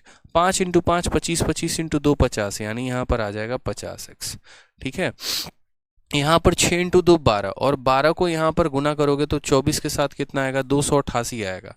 सीधा एकदम रॉकेट के स्पीड में कैलकुलेशन किया करो, ठीक है। उसके बाद यहाँ देखो तो 11 × 2 22, 22 × 10 कितना हो जाएगा, तो 220x हो जाएगा, ठीक। अब यहाँ देखोगे तो ये 100 इसके साथ गुना होगा तो बोलोगे 1674, और ये 00 आ गया, ठीक है। अब यहाँ देखोगे तो कहीं ना कहीं 220 हो गया, और यहाँ 280 हो गया, तो 220 और 280 यही मिलके 500 बना दिए। 550 558 कितना हो गया 558x, 558x, और 558 की वैल्यू हमारे पास कितनी आ गई है, तो 1674 आ गई है। अब यहाँ पर कहीं ना कहीं देखोगे मेरे भाई ठीक है, कहीं ना कहीं देखोगे तो देखो ये 558 इसको कितनी बार में काट रहा है, 3 बार में। कैसे काट रहा है देखो, अगर हम इसको 3 के साथ गुना करें, 8 का 3 गुना 24 का 4, 2 हाथ में 5 3 15 2 17 का 7, 1 हाथ में 5 3 15 2 16, यानी 1674 आ रहा है। मुझे कैसे पता चला, तो मेरे मन में ये था कि 500 का 3 गुना 1500, 50 का 3 गुना 150, 8 का 3 गुना 24, सबको जोड़ेंगे तो यहाँ पर कितना आ जाएगा 1674। x का मान कितना हो जाएगा, तो x का मान हमारा 300 आ जाएगा। अब हमारा x का मान यदि 300 आया है तो हमसे क्या पूछा गया है? अगर हमसे ये पूछ दिया जाए पहला वाला पैसा कितना है, तो 5x का मान बता देंगे। दूसरा वाला इन्वेस्टमेंट कितना है, 24x का मान बता देंगे। तीसरा वाला कितना है, तो 11x का मान बता देंगे। हमसे पूछा गया टोटल सम कितने का है, तो यानी यहां पर अगर हमसे सम पूछा गया है वो भी टोटल वाला, तो 5 और 24 29, 29 और 11 यानी 40x की वैल्यू पूछी है।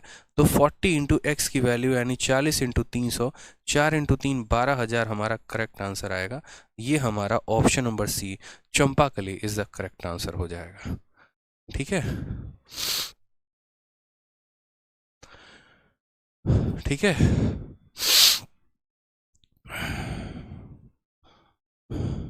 शंभू चक्रवर्ती कहते हैं सर डिजिटल नोट्स काफ़ी हैं या अलग से नोट्स बनाएं? डिजिटल नोट्स काफ़ी हैं, अगर आप इससे पढ़ लेते हैं तो आपको अलग से बनाने की कोई भी आवश्यकता नहीं होगी, कोई भी आवश्यकता नहीं। तो जब भी ऐसे किसी भी पैसे का कई सारा टुकड़ा किया जाए और बोला जाए इतने भाग को इतने के रेट पे, इतने भाग को इतने के रेट पे, इतने भाग को इतने के रेट पे, तो हमेशा ध्यान रखिएगा टोटल ब्याज बराबर इतना। तो यहाँ से हम जो है यहाँ पर किसी की भी वैल्यू निकाल सकते हैं। अब आपको लग रहा होगा कि वो सभी क्वेश्चन हम खुद से डेवलप किए थे, तो जी हाँ बिल्कुल वो सभी क्वेश्चन को हम खुद से डेवलप किए थे, इसीलिए ताकि जब आपका ऐसा मेंस का क्वेश्चन आए तो आप उनको बना पाएं। सीजीएल का एक बड़ा प्यारा क्वेश्चन है 13/9/2019, 13 सितंबर 2019 का। ये 2018 में 3 अलग अलग दिन पेपर हुआ था मेंस का, एक 11 तारीख, एक 12 तारीख और एक 13 तारीख, और 13 तारीख उसमें सबसे टफ शिफ्ट था। उसमें का क्वेश्चन आपके सामने है और कहा गया है कि एक व्यक्ति जो है 1/4 भाग यानी उसके पास 25,000 रुपए हैं, उस 25,000 के 1/4 भाग को जो है एक सर्टेन रेट पर इन्वेस्ट करता है। कौन सा रेट है पता नहीं है। फिर उसके बाद कहा गया बाकी भाग को रेस्ट को वो कितने पर करता है, 4% हाइयर रेट पर, 4% हाइयर रेट पर।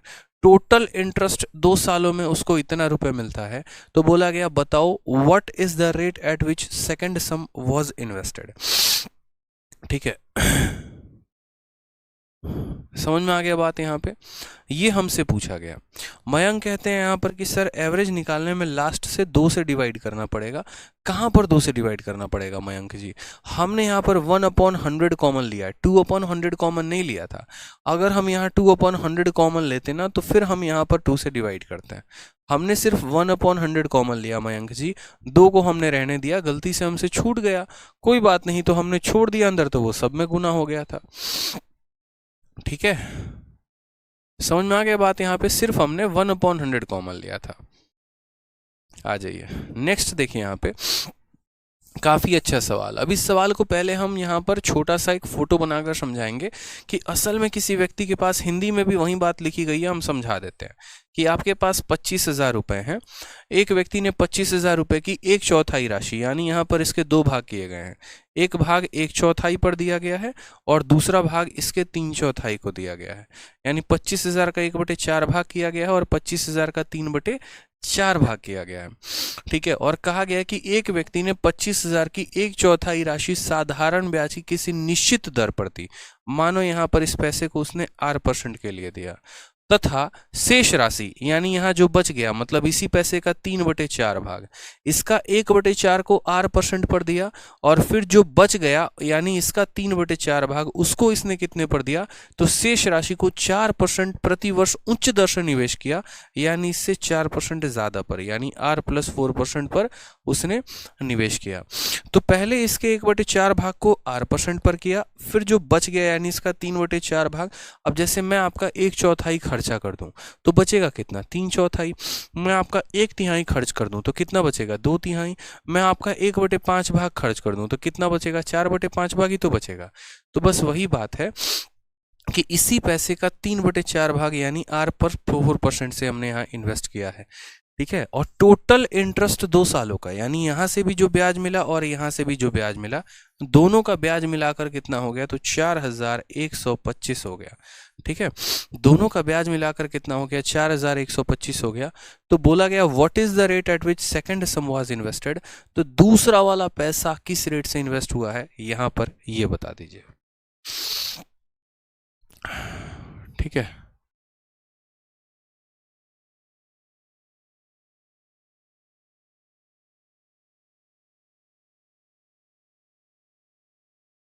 क्लियर है? कोई परेशानी की बात है? एक स्टूडेंट कह रहे हैं कि सर एवरेज वाले मेथड से यहाँ पर 12,000 के जगह पर 24,000 आ रहा है, तो एवरेज वाला मेथड से इसको बता दीजिए एक बार कि एवरेज वाले मेथड से यहाँ पर हमारा आंसर जो आ रहा है वो 24,000 है। आप लोग यही कहना चाह रहे हैं? मयंक भी हैं, प्रियंका भी हैं, सुमित भी हैं, ये लोग ये कहना चाह रहे हैं कि सर पता नहीं यहाँ पर एवरेज के मेथड से जो है हमारा डिफरेंट आंसर आ रहा है। तो चलिए एक बार इस सवाल को ज़रा हम एवरेज से भी देख लेते हैं कि असल में यहाँ पर एवरेज में क्या बोला गया है। ठीक है, मैं एक बार यहाँ पर इस सवाल को एवरेज से भी देख लेता हूँ, फिर आगे वाले क्वेश्चन को मैं टैकल करूँगा कि नेक्स्ट वाला क्वेश्चन में हमसे यहाँ पर क्या कहा गया है। ठीक है, आप लोग एक बार आ जाइए। आप लोग यहाँ पर जो है कंफ्यूज हैं इस बात को लेकर एवरेज में। देखिए प्रिंसिपल तो 5, 24 और 11 ही आएगा, इसमें तो कोई शक की बात नहीं है। आपने एवरेज भी लगाया होगा तो भी आपने प्रिंसिपल को 5 लिया होगा, फिर यहाँ पर आपने 24 लिया होगा और आपने यहाँ 11 लिया होगा। रेट ऑफ इंटरेस्ट की यहाँ पर बात करें तो पहले वाले का रेट ऑफ इंटरेस्ट कितना है, तो बोलेंगे सर 5% हो गया। ठीक है, 5%, 6% और 10%। तो इसका रेट ऑफ इंटरेस्ट 5% लिया होगा, इसका 6% लिया होगा और इसका 10% लिया होगा। ये काम तो आप लोगों ने पक्का किया ही होगा। ठीक है, इसमें कोई शक की बात है तो बताओ। अब यहाँ पर जो असल में आपको ब्याज दिया गया है ना, ठीक है, अब आप यहाँ पर क्या निकालोगे, तो देखो यहाँ पर प्रिंसिपल भी दिया है और यहाँ रेट भी दिया है और मेरे भाई यहाँ हर जगह पर समय भी दिया गया है, समय भी दिया गया है। तो आप यहाँ पर ये काम कर लेते, आप ये बात बोल लेते कि इस वाले पैसे को देखो, इस वाले पैसे को कितने समय के लिए इन्वेस्ट किया गया, सबका समय, पीछे वाले जहां पर भी थे ना हर जगह समय में 1 साल था, यहाँ पर समय में कितना साल है, 2 साल है। तो यहाँ बोलोगे सर 2 ईयर, 2 ईयर और यहाँ भी बोलोगे 2 ईयर। ठीक है, तो अब यहाँ एवरेज का रेट लगाओ, एवरेज का रेट यहाँ पे एवरेज का कंसेप्ट लगाओ, निकल जाएगा। बोलोगे सर 5 × 5 25, 25 × 2 कितना हो जाएगा, 50 हो जाएगा। ठीक है, 6 × 12, 12 को 24 के साथ गुना करोगे कितना आ जाएगा, 288 आ जाएगा। ठीक है, और यहाँ पर आप 11 × 2 220 हमारा हो जाएगा। और वापस इसको हम डिवाइड करेंगे किसके साथ, तो इस सब को हम जो है 40 के साथ डिवाइड कर देंगे, यानी हम कहेंगे सर एवरेज हमारा इतना आएगा और इतने % का ही मान 1674 है। इसको जोड़ो ज़रा, तो बोलोगे सर यहाँ पर 288 और 220 280 और 220 कितना, 500, 558 कितना हो जाएगा, 558/40%, यानी ये हमारा क्या हो जाएगा, ब्याज हो जाएगा। और इतने ही % का मान 1674 है, तो हम ये भी कहेंगे जो 1674 है वो हमारा इतने % का मान है, यानी 558। और यहाँ जो बट्टे का 40 लिखोगे उसको ऊपर लिख दो। ठीक है, यानी यहाँ पर ऐसा कह सकते हो कि सर ये इतने % का मान है, यहाँ पर इतने % का, ये जो है इतने % का मान है, हमें कितने का निकालना है, तो 100% का। अब आपको भी ये बात पता है कि यहाँ का परसेंटेज हटा दो, यहाँ का परसेंटेज आता है और बट्टे का क्या हटा दो, 40, और उसको यहाँ पर लिख दो। इसको काटोगे यहाँ पर तो 3 बार में जाएगा, यानी बोलोगे सर 30000, ये हमारा आ जाएगा टोटल पैसा, ये हमारा आ जाएगा टोटल। लेकिन हमें टोटल नहीं निकालना था, हमें यहाँ पर इनमें से कुछ भी नहीं, हमें यहाँ बोला गया था, एक मिनट, टोटल पैसा इतना आ जाएगा, 4 × 3 कितना हो जाएगा, 12, और यहाँ 3 0, हाँ हमें टोटल पैसा निकालना था और वो 12,000 आ जाएगा। तो एवरेज के कंसेप्ट से भी मेरे भाई यहाँ पर जो है वो 12,000 ही आएगा। ठीक है, 40 से क्यों डिवाइड किया है, मतलब यार कॉमन सेंस की बात करते हो, मतलब क्या बात करूं मैं आपसे। एवरेज का मतलब क्या होता है, एवरेज का मतलब यही तो होता है ना। एवरेज का मतलब क्या होता है, एवरेज का मतलब यही होता है कि जो भी आपका सम आता है उसको जितने भी लोग होते हैं उनमें डिवाइड करना होता है। जैसे मैंने आपको एग्जाम्पल दिया था कि एक बच्चे से मैं 5 रुपए ले रहा हूँ, एक बच्चे से मैं 15 रुपए ले रहा हूँ और एक बच्चे से मैं 10 रुपए ले रहा हूँ, तीनों से मिलाकर मैंने 30 रुपए ले लिए और उस 30 रुपए को मैंने 3 लोगों में बांट दिया। तो हर किसी के पास कितना गया, 10 रुपए, 10 रुपए, 10 रुपए। मैंने क्यों 3 से बांटा, अगर मैं 3 से नहीं बांटता तो मैं कितने में बांटता, बताना जरा। मैं एवरेज कैसे निकालता, एवरेज निकालने के लिए जो भी सम होता है उसको सभी लोगों में बांटना होता है। उसी तरीके से इतना पैसा था इतने के रेट से इतने समय के लिए, यानी इतना टोटल एसआई आ गया। एसआई कितना परसेंट आ गया, तो एसआई क्या होता है, P into R into T ही तो होता है, यानी 5 रुपए पर इतने परसेंट के हिसाब से इतने समय का इतने परसेंट का ब्याज हो गया, इतने रुपए पर इतने परसेंट के हिसाब से इतने समय का इतने परसेंट का ब्याज हो गया, इतने रुपए पर इतने परसेंट के हिसाब से इतने समय यानी इतना परसेंट ब्याज हो गया। और ये हमारा टोटल परसेंट हो गया ब्याज का।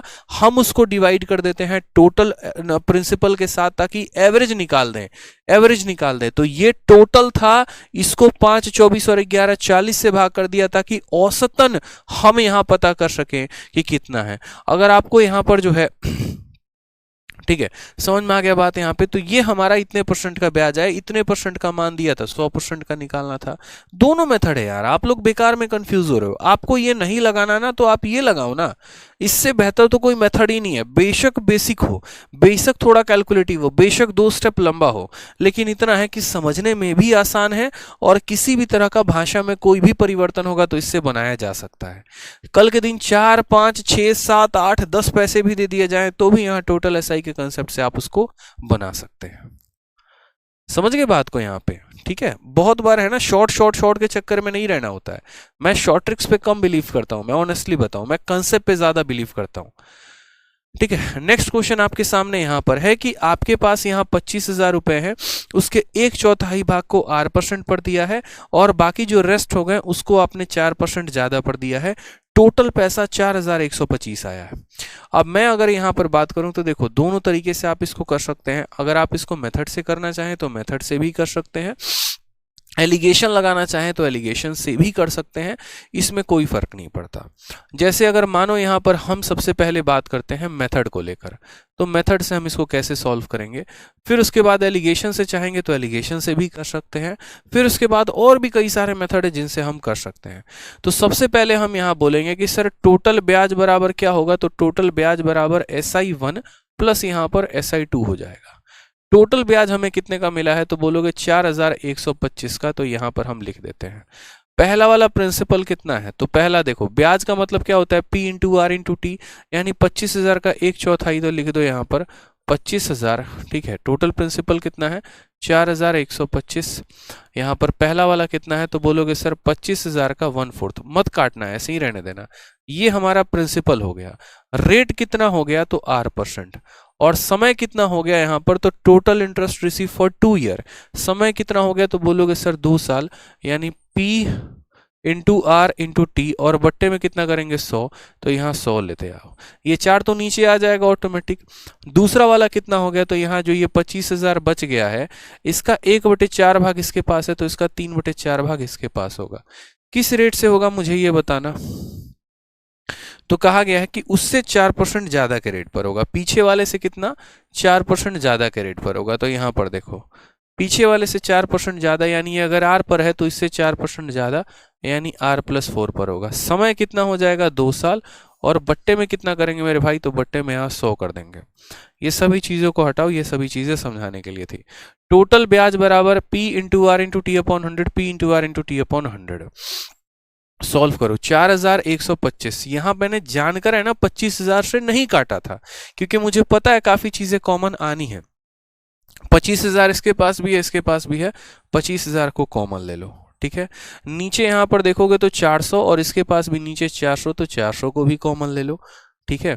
ऊपर क्या बच गया यहां पर, तो 25,000 भी चला गया, 400 भी चला गया, तो यहां ऊपर 2R बच गया। 25,000 भी चला गया, 400 भी चला गया, तो 3 इंटू 2 6 इंटू आर कितना हो जाएगा 6R, और 3 इंटू 2 6 इंटू 4 कितना हो जाएगा 24 हो जाएगा। लिखो पहले यहाँ पे, ठीक है। मैं आपको एलिगेशन भी बताऊंगा और भी एक और मेथड है वो भी बताऊंगा, परेशान मत रहो, पेशेंस रखा करो। 2 जीरो से आपका 2 जीरो खत्म। 4,125 का कितना गुना करना है, 4 गुना करना है। या पहले आप इसको जो है वो 25 से काटो, 25 से काटोगे आप तो इसको 25 से आप 10 बार में काट पाओगे, और 25 से काटोगे तो बोलोगे सर 25 का 1 गुना 25, 162, 5 बार में यहाँ, या 6 बार में 150, फिर यहाँ पर 5 बार में इतना, ठीक है। फिर यहाँ पर काटोगे तो 5 से काटोगे 2 बार में, 5 से काटोगे 3 बार में, और 3 बार में, 2 से काटोगे यहाँ 2 बार में। 33 का 2 गुना कितना हो जाएगा 66 हो जाएगा, और बराबर 6 जमा 2 कितना हो जाएगा 8R जमा 24 हो जाएगा। 66 में से 24 घटा दो यहाँ पर तो बोलोगे सर 42 बराबर हो जाएगा हमारे 8r के। जहां पर अगर हम r की वैल्यू निकाले तो 8 का 5 गुना 40.20 आ गया, 8 का 2 गुना 16 और यहाँ पर 8 पचे 40 यानी 5.25%। लेकिन यहाँ पर 5.25% आंसर नहीं है, यहाँ पर 5.25% आंसर नहीं है। आंसर अगर हम बात करें तो यहाँ क्या है, तो rate at which second some was invested, यानी दूसरा वाला पैसा किस रेट पर इन्वेस्ट किया गया था। तो पहला वाला पैसा जो है वो r% पर हुआ था और दूसरा वाला पैसा इस r में 4 ज्यादा हुआ था, यानी हमें सेकंड वाले का पूछा गया है, यानी यहाँ पर हमें इसमें 4% जोड़ देना है। तो 5.25 में 4 जोड़ देंगे तो हमारा आ जाएगा 9.25% और ये हमारा ऑप्शन नंबर ए आंसर है। पहले वाले का पैसा थोड़ी पूछा है, पैसा तो दूसरे वाले का पूछा है। पहले वाले का पूछता तो 5.25 बताते, दूसरे वाले का पूछा इसलिए 9.25 बताएंगे और ये हमारा करेक्ट आंसर होगा। समझ गए बात को, यहां पे ये हमारा करेक्ट आंसर होगा। ठीक है, कोई समस्या की बात यहां पे? एक बच्चा बोल रहा है यहाँ 24 कैसे ले लिए, अपने घर से लिए बताना। जब बोलते हैं तो सुनाई नहीं देता है। 25,000 को भी कॉमन ले लिया, नीचे 400 भी कॉमन ले लिया, तो यहाँ पर 3 हो गया और यहाँ 2 हो गया, तो 3 इंटू 2 कितना हो जाएगा 6। जब ये 6 r के साथ गुना करेगा तो 6r देगा, और जब ये 6 4 के साथ गुना देगा तो 24 नहीं देगा। बताओ, आ जाओ। अब यहाँ पर इसी सवाल का सेकंड मेथड देखते हैं हम लोग, कि इसी सवाल को अगर हमें सेकंड मेथड से करना होता, यानी किसी दूसरे मेथड से करना होता, तो हम यहाँ पर कैसे करते हैं। तो हम यहाँ पर ये बात बोलते हैं कि देखो सर, बात ऐसी है, एक पैसे के 2 टुकड़े हुए हैं, एक पैसे के 2 टुकड़े किए गए हैं और उन 2 टुकड़ों के माध्यम से बताया गया है रेट ऑफ इंटरेस्ट। तो मानो यहाँ पहले पैसे को कितने पर किया, r% पे, दूसरे पैसे को कितने पर किया, तो r + 4% पे किया। सर किया कि नहीं किया, तो बोला हमने हाँ सर किया, इतना बात तो है। पहले वाले को r% पर कर दिया हमने, और दूसरे वाले पैसा, याद करो एलिगेशन लगाते हैं तो क्या लिखते हैं, पहले को किस रेट पर किया है वो यहाँ लिखते हैं, दूसरे को किस रेट पर किया है वो यहाँ लिखते हैं, और बीच में हम किसका लिखते हैं, टोटल लिखते हैं। और ये पैसा यहाँ जिस रेट पर हुआ है उसका प्रिंसिपल कितना है उसको नीचे लिखो, और जितना रेट पर ये हुआ उसका प्रिंसिपल कितना है वो नीचे लिखो। पता है, पहले का रेट दूसरे का रेट, पहले का प्रिंसिपल दूसरे का प्रिंसिपल, और बीच में आता है टोटल रेट आता है। बस सेम काम करना है, पहले वाले पैसे को r% पर किया तो r लिख दो, दूसरे वाले को इस पे 4% ज्यादा किया तो यहाँ इतना लिख दो, बीच का कुछ पता नहीं है। ठीक है, और इनके प्रिंसिपल का रेशियो क्या है, तो कोई एक पैसा है उसका ये 1/4 भाग है, या ऐसे कह लो कि ये प्रिंसिपल जो है ये 25,000 का कितना है, तो ये प्रिंसिपल 25,000 का 1/4 भाग है, और ये प्रिंसिपल कितना है, तो इसी 25,000 का मेरे भाई 3/4 भाग है। बहुत वो लोग क्या करते हैं, पहले इसको गुना करते हैं यहाँ लिखते हैं, नहीं, एलिगेशन का फायदा ही यहाँ पर यही होता है कि आप सीधा रेशियो ले सकते हो। आप कैसे रेशियो ले सकते हो, तो आप यहाँ बोलोगे कि 25,000 से 25,000 खत्म, 4 से 4 खत्म, 1:3, यानी यहाँ पर सीधा 1 और 3 के रेशियो में बांट सकते हो। या उल्टा आप ये भी कह सकते हो कि देखो मेरे पास 4 रुपए थे, उस 4 रुपए का 1/4, उस 4 रुपए का 1/4 यानी 1 भाग इसके पास था, तो 3 भाग हमने इसमें इन्वेस्ट किया था। ऐसे भी कल के दिन मानो यहाँ पर जरूरी नहीं है 25,000 हो सकता है एक ऐसा पैसा हो जो कटे ही ना, जैसे 7,862.5 हो मानो, क्या करोगे फिर, उसका कैलकुलेट करोगे 25% कितना होता है या 1/4 कितना होता है, नहीं, आप बोलोगे देखो 1/4 भाग, जैसे मानो मेरे पापा के पास कुछ पैसा है, उसका 1/4 मेरे पास है और बाकी जो बच गया वो मेरे भाई के पास है, यानी यदि उनके पास 4 रुपए होंगे तो उसमें से 1 मेरे पास होगा तो 3 मेरे भाई के पास होगा, 1/5 मेरे पास है, यानी 1 मेरे पास है तो 4 मेरे भाई के पास है, इस तरीके से करके। तो इसके पास 1/4 है, यानी टोटल पैसा 4 है, तो उसका 1 भाग इसके पास है। अब 4 में से 1 इसके भाग है तो 3 इसके पास। ये सब इसे समझाने के लिए थी। अब आपको भी पता है कि बीच वाले की वैल्यू कैसे निकालते हैं। मानो बीच वाले की वैल्यू यहाँ पर k है, तो बीच वाले की वैल्यू निकालने के लिए क्या करेंगे, बीच वाले की वैल्यू निकालने के लिए क्या करेंगे बताओ। तो बीच वाले की वैल्यू निकालने के लिए यहाँ पर, अच्छा बीच वाले की वैल्यू हमें निकालने की जरूरत है या हम निकाल सकते हैं? तो बोलोगे सर निकाल सकते हैं। कैसे? बीच में आता है टोटल रेट ऑफ इंटरेस्ट, और मैंने आपसे ये भी कहा था कि एलिगेशन वाले क्वेश्चन में एग्जामिनर कभी भी टोटल रेट ऑफ इंटरेस्ट नहीं देता है, टोटल रेट ऑफ इंटरेस्ट नहीं देता है, वो आपको खुद कैलकुलेट करना होता है। बीच में जो हम लिखते हैं वो क्या लिखते हैं? टोटल रेट ऑफ इंटरेस्ट लिखते हैं। और टोटल रेट ऑफ इंटरेस्ट निकालने का फॉर्मूला भी मैंने बताया था, याद करो, SI बट्टे में प्रिंसिपल इंटू 100 अपॉन टाइम। ये मैंने कहा था कि आपको खुद से कैलकुलेट करना पड़ेगा, ये एग्जामिनर नहीं देगा। आपने कहा हाँ सर याद आ गया। SI का मतलब कितने का ब्याज है बताओ? तो बोलोगे सर ब्याज 4125 का है, और प्रिंसिपल कितने का है? तो 25,000 का है। ठीक है, ये जो पैसा मिला है ये यहाँ पर 100, और कितने समय पे मिला है? तो बोलोगे सर 2 सालों में मिला है, बट्टे में 2। यहाँ ये क्या है? टोटल ब्याज। ये क्या है? प्रिंसिपल 100 और टाइम। इससे क्या निकल जाएगा? बीच वाले की वैल्यू निकल जाएगी। हमने 2 जीरो से 2 जीरो काटा, 25 से इसको 10 बार में काटा है, 25 से इसको 25 का 1 गुना 25, ठीक है, और 16 162, 25 का 6 गुना 150, और फिर 25 से 5 बार में, फिर 5 से 2 बार में, 5 से कुल मिलाकर 33 बार में। ठीक है, यानी 33/4%, यानी बीच में कितना आ जाएगा? 33/4%। ये आपका टोटल रेट ऑफ इंटरेस्ट आ जाएगा। ये आपका क्या आ जाएगा? Total rate of interest. पहला वाला पैसा जिस रेट पर किया, दूसरा वाला पैसा जिस रेट पर किया, इन दोनों के बीच में जो रेशियो था वो लिख दिया, और बीच में टोटल रेट ऑफ इंटरेस्ट लिख दिया ना मेरे भाई। यहाँ पे बस बात कर रहा हूं, इस चीज को हटाओ यहाँ से। अब आपको पता है कि ये जो बीच वाला वैल्यू होता है यानी 33/4 होता है, ये बराबर होता है किसके? बीच वाला वैल्यू बराबर होता है किसके? तो पहले साइड वाले को साइड वाले से मल्टीप्लाई करो, यानी r इंटू 1। तो r इंटू 1 कितना हो जाएगा? r। फिर साइड वाले को साइड वाले से मल्टीप्लाई करो, यानी r प्लस 4 को 3 से मल्टीप्लाई करो। तो 3 जब r के साथ गुना करेगा तो 3r बनाएगा, 3 जब 4 के साथ गुना करेगा तो 12 बनाएगा। और इसको डिवाइड करना होता है किस रेशियो में? तो 1+3 के रेशियो में, यानी 4 पार्ट में। समझ गए बात को? यहाँ पे किस भाग में? 4 पार्ट में। 4 से 4 खत्म। ठीक है, 33 में से 12 चला गया, 33 में से 12 चला गया तो आ गया 21। 21 की वैल्यू हो जाएगी हमारी 4r, तो r की वैल्यू मेरे भाई आ जाएगी 5.25%। 5.25%। हमसे यहाँ ये कहा गया तो दूसरा वाला पैसा का मान कितना होगा?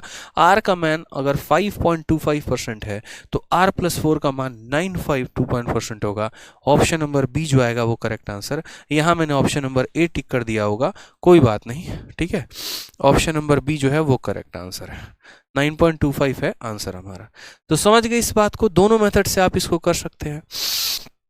दोनों मेथड आपके सामने हैं, अपने तरीके हैं। पहले वाले को किस भाग पर किया, दूसरे वाले को कितने पर किया, टोटल का कितना आया, किस रेशियो में था, और वहां से हमने आर की वैल्यू निकाल दी। ठीक है, आ जाइए। अब नेक्स्ट टॉपिक हमारा जो है वो है कंसेप्ट ऑफ इक्वल एसआई। जैसे आपने पढ़ा, देखो पूरे सिंपल इंटरेस्ट में सबसे भौकाल अगर प्रश्न बनाए जाते हैं तो वो टोटल सिंपल इंटरेस्ट से बनाए जाते हैं, कुल साधारण ब्याज से। और ऐसा नहीं है कि इन सवालों को आप छोड़ के जा सकते हैं, बहुत बड़ी मूर्खता की बात होगी जब आप इन सवालों को छोड़ के जाएंगे। अरे यार कुछ नहीं करना, पता है टोटल ब्याज बराबर SI1 plus SI2 plus SI3। Rate सबका दिया गया होगा, समय सबका दिया गया होगा, सारा झोल झमेल प्रिंसिपल का होगा। बस वो प्रिंसिपल का रेशियो पता कर लेना, उस भाषा को तोड़ लेना, और उसके बाद उसको टोटल सिंपल इंटरेस्ट के साथ इक्वेट कर लेना, और कुछ नहीं है। अब कल जो पढ़ोगे ना वो यहाँ पढ़ोगे कंसेप्ट ऑफ इक्वल एसआई। और ये कंसेप्ट ऑफ इक्वल एसआई जो है ये मैं बहुत पहले से पढ़ाता आ रहा हूँ, और कल भी मैं यहाँ बताऊंगा। रीजन मैं बताता हूँ क्या है। बहुत बार यहाँ पर ऐसा था ना कि जैसे अलग अलग यहाँ पर, जैसे मैंने जब प्रीवियस ईयर पढ़ाना शुरू किया तो अलग अलग लोगों ने भी कुछ अपने कोर्सेज के अंदर बदलाव करना शुरू कर दिए, और सिर्फ प्रीवियस ईयर ही पढ़ाया, आसपास की कुछ चीज़ों को कराया नहीं। इससे नुकसान ये हो गया कि जैसे पहले क्या होता था कि परसेंटेज में इलेक्शन के क्वेश्चन नहीं आते थे, ठीक है, काफी समय से हो गया था इलेक्शन के क्वेश्चन नहीं आते थे। लेकिन आज अगर मैंने मैं एक छोटा सा ई बुक निकाल रहा हूँ जो बहुत जल्द आप लोगों को फ्री में भी मिलेगा। उस ई बुक में हमने देखा, तो अभी हम जब CHSL 2020 के क्वेश्चन, जो अभी 2021 के क्वेश्चन हमने देखे हैं, तो कम से कम इलेक्शन के 7 से 8 सवाल आए। अब सोचो इस बात को, एक साल पहले या अब तक ये सीएचएसएल के पेपर के पहले तक इलेक्शन के क्वेश्चन नहीं आए थे, लेकिन इस बार 7 से 8 सवाल आ गए। इसीलिए मैं हमेशा जितने भी कैटेगरीज होते हैं वो सब पढ़ाता हूँ। पिछली बार मैंने यहाँ पर कंसेप्ट ऑफ इक्वल एसआई पढ़ाया था, बच्चों को लगा कि पेपर में क्वेश्चन नहीं आएगा, ठीक है, उन्होंने कहा चलो छोड़ के चलते हैं, कुछ बच्चे, कुछ ने कहा पता है सर आएगा। और देखो इस बार सीजीएल मेंस 3 फरवरी 2022 में आ गया है। मेरे रिकॉर्डेड बैच में जाके देखोगे तो ये वाला कंसेप्ट मैंने बहुत पहले पढ़ा रखा है। कोई ऐसा कंसेप्ट नहीं है जो आपके प्री में और मेंस में क्वेश्चन आया और वो मैंने ना पढ़ाया हो। हाँ बेशक कुछ के अप्रोच लेंदी होंगे, कुछ के शॉर्ट होंगे। अब जो जिस तरीके से बनेगा ना, मैं वही तरीका बताऊंगा, और मैं ऐसा तरीका बताऊंगा जिससे आप कोई भी सवाल बना सको। फर्जी तरीके मैं डिलीवर नहीं करने वाला हूँ आपको, कि एक सवाल में लगाया खुश हो गए ताली बजा लिया, दूसरे में आया तो यहाँ पर उदास हो गए। ऐसा नहीं होना चाहिए। कंसेप्ट ऐसा होना चाहिए कि जिससे आप किसी भी सवाल को बना सकें, किसी भी तरह का डेटा हो, किसी भी तरह का परिवर्तन हो। अरे एक पर्टिकुलर डेटा पे तो क्वेश्चन मैं भी सेट कर सकता हूँ जिसको मैं मात्र एक लाइन में बना दूं। लेकिन महत्वपूर्ण बात यहाँ पर यह है कि क्या वो हर तरह के सवाल पर लागू होता है। अगर वो हर तरह के सवाल पर लागू होता है तभी वो कंसेप्ट सीखिए, अन्यथा उसको कूड़े में डाल दीजिए। सीधा सा बात है। तो ये जो है 3 फरवरी 2022 जो पर्टिकुलरली अभी मेंस का पेपर हुआ था, ये सभी मेंस के क्वेश्चंस को मैं आपको करवाऊंगा नेक्स्ट क्लास में, जब मैं आपको पर्टिकुलरली ये कंसेप्ट पढ़ाऊंगा। और ये कंसेप्ट होगा हमारा कंसेप्ट ऑफ इक्वल एसआई या फिर रेशियोज ऑफ एसआई। ठीक है, ये हम पढ़ेंगे इसको बड़े आराम से, तसल्ली से, आराम से, और उसके बाद इसके सभी कंसेप्ट को सीखेंगे। ठीक, चलिए बढ़िया से मन लगाकर पढ़िए। विजय कहते हैं सिलेबस कम कंप्लीट होगा। विजय जी हम अपने तरफ से तो सिलेबस कंप्लीट कर देंगे, आप अपने आप से पूछिए कि आप सिलेबस को कब कंप्लीट करेंगे। क्या आज तक हमने जितना पढ़ाया है उसको आपने 2 बार 3 बार पढ़ लिया है? पहले आप अपने आप से पूछिए कि जो शीट आपके पास है उस शीट में से अगर मैं आपको कोई भी क्वेश्चन पूछूं, क्या आप सक्षम हैं उस सवाल को बनाने के लिए? पहले आप अपने आप से ये सवाल करिए कि अगर आपके पेपर में आपके शीट का कोई भी क्वेश्चन आ जाए तो क्या आप पूरे के पूरे नंबर लेकर आ पाएंगे? अगर अंदर से आवाज हाँ की हो ना, तब मेरे से दोबारा पूछना, और नहीं हो तो जितना पढ़ा है उसको दोबारा से रिवाइज करना। बड़ा आसान होता है टीचर को उंगली करना, परेशान करना, कब करोगे, एडवांस कब शुरू करोगे, ये कब करोगे। लेकिन मेरे भाई जरा ये भी सोच लो कि जितना पढ़ा है उसको तो रिवाइज कर लो। ये कंपटीशन का खेल ऐसा नहीं है कि बस यहाँ खाए जाना है, खाए जाना है, खाए जाना है, थोड़ा ये भी पढ़ लिए, थोड़ा अलजेब्रा भी पढ़ लिए, थोड़ा ज्योमेट्री। कभी नहीं होगा ऐसे पेपर। पेपर उसी एस्पिरेंट का हो सकता है जो हर टॉपिक को बराबर तरीके से पढ़े, प्रॉपर तरीके से पढ़े, पूरा एनालाइज करे, पूरा एक एक कंसेप्ट को जाने, उसके ऊपर कई बार प्रैक्टिस करे, तब पर्टिकुलरली क्वेश्चन कितना भी घुमा के दे दिया जाए वो सवाल को बना लेगा। अभी तो बच्चों की हालत यहां पर ये होगी ना, जो हम सिखाएंगे उसको बैठ के वो रटेंगे, समझेंगे, नया क्वेश्चन में तो हवाई टाइट हो जाएगी। तो इसीलिए पहले आप इसी चीज को कई बार प्रैक्टिस करिए, तब आप पेपर के लायक बनेंगे और तब आप सिलेक्शन निकालेंगे। हवाबाजी वाली बात ही क्यों करनी? ठीक है, मेरा ये लगा के चले जाओ आराम से सिलेक्शन होगा, नहीं। आपको सीखना पड़ेगा, समझना पड़ेगा, इन कंसेप्ट से मोहब्बत करनी पड़ेगी, कई बार इस शीट को प्रैक्टिस करनी पड़ेगी, तो जाकर आप सिलेक्शन ले पाएंगे। समझे? तो प्रैक्टिस करिए आप लोग, और ज्यादा सवाल जवाब मत किया करिए क्लास के बीच में जब पढ़ाते हैं तो।